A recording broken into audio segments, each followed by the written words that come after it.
Ready? Start. I should like now to make a few observations on the budget.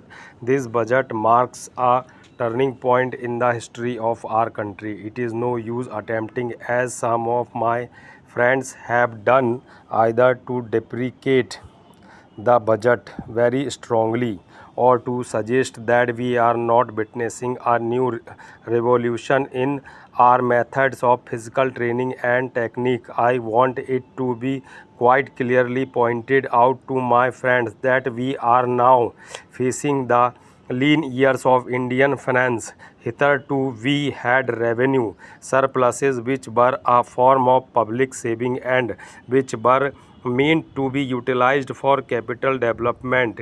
Hereafter this form of revenue surplus would not be available. We have therefore to find out ways and means of implementing our great program of national reconstruction at minimum cost. My point is that the deficit on revenue account would be of the order of about rupees 19 to 20 crores. Here let me point out that I do not agree with those of my friends in the finance department who have attempted to suggest that rupees 9 or 18 crores which are obtained from Pakistan should be put to the revenue side of the budget.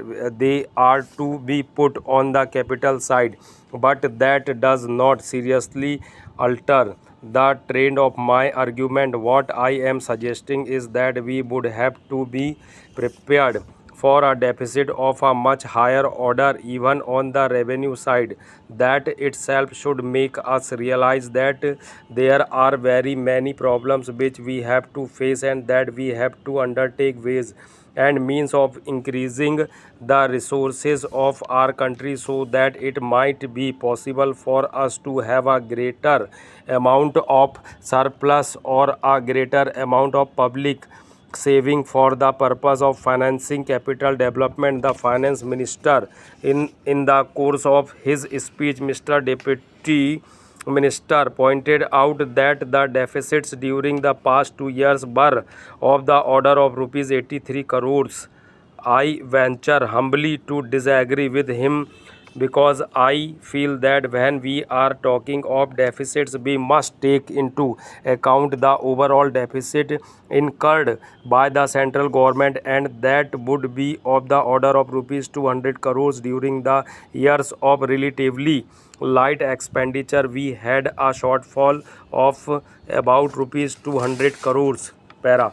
Honorable members will notice that so far as public relations go, the bill has covered adequate ground in a measure like the companies bill, however, which covers the entire field of the operation of joint stock companies. The limits of consultation and discussion can never be exhausted, and I would like to inform honorable members that although the bill was introduced in Parliament over 7 months ago, our officers have been engaged throughout this period in further studies and informal discussions with the interests concerned, and I on occasions I have also participated in such discussions. I have also given some further thought to some of the issues arising out of the bill, and I propose at the appropriate stage to bring before the select committee any changes in the provisions of the bill which seem to me to be worthy of consideration. In the light of this further examination, no honorable members will have noticed that the bill contains 6 clauses and 12 schedules.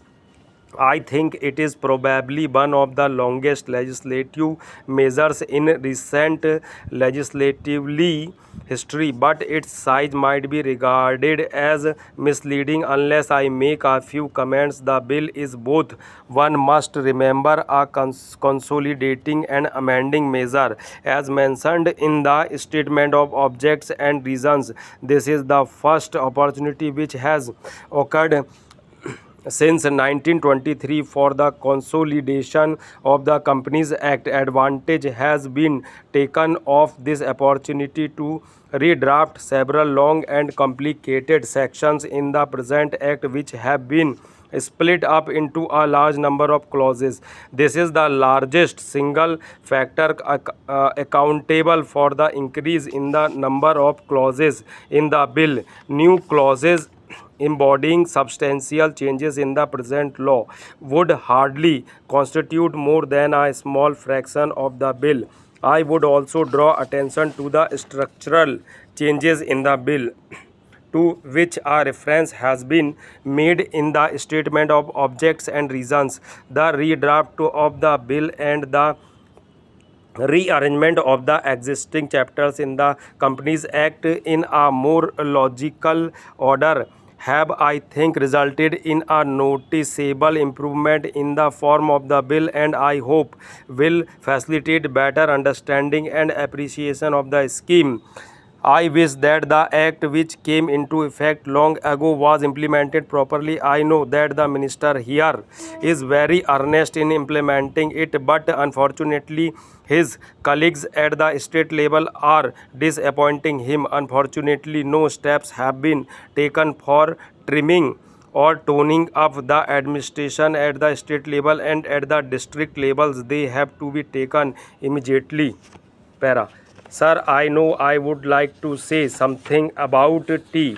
This time there is taxation on common tea, the tea that we are consuming here, so that there can be more earnings through export. But if we examine this tea industry, we will find that we are not getting good results either by the efforts of the tea board or by the efforts of government. One fourth of the production in of the whole country is represented by tea, but that much of attention is not given by the government to this industry.